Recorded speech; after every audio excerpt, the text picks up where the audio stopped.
Unit 60, Altitude Sickness.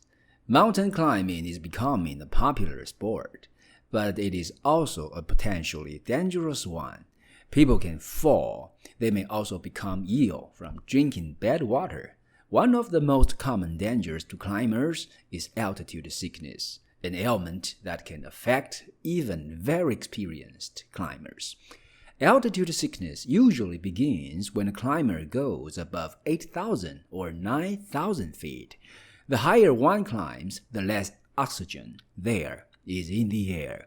When people don't get enough oxygen, they often begin to gasp for air. They may also feel dizzy and lightheaded. Besides these common symptoms of altitude sickness, others such as nausea, headache, tiredness, and difficulty sleeping may also occur. At heights of over 18,000 feet, people may be climbing in a constant daze. This state of mind can have a serious effect on their judgment. A few precautions can help most climbers avoid altitude sickness. The first is not to go too high too fast. If you climb to 10,000 feet, stay at the height for a day or two. Your body needs to get used to a high altitude before you climb to an even higher one. Or, if you do climb higher sooner, come back down to a lower height when you sleep. Also, drink plenty of liquids and avoid tobacco and alcohol. When you reach your top height, do light activities rather than sleep too much.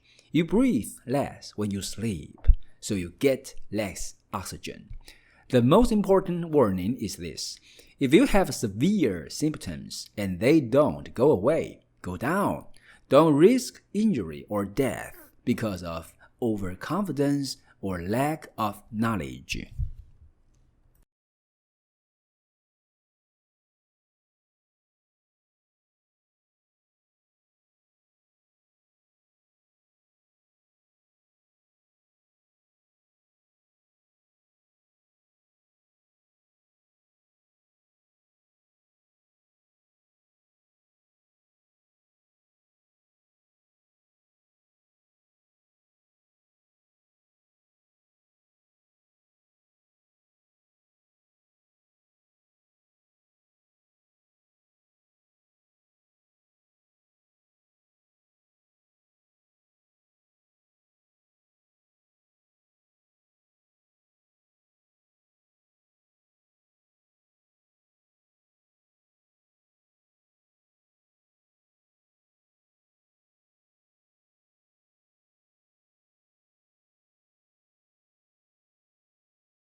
Unit 61, a light blazing across the sky.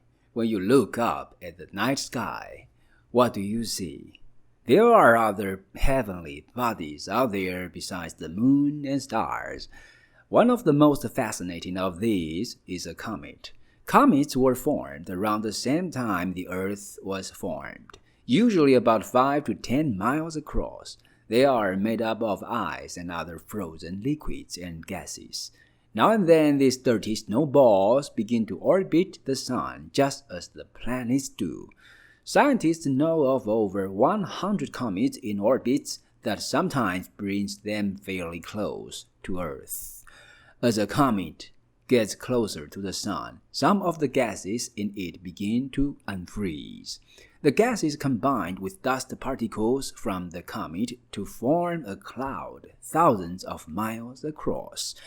As the comet gets even nearer to the sun, a solar wind blows the cloud behind the comet, thus forming its tail.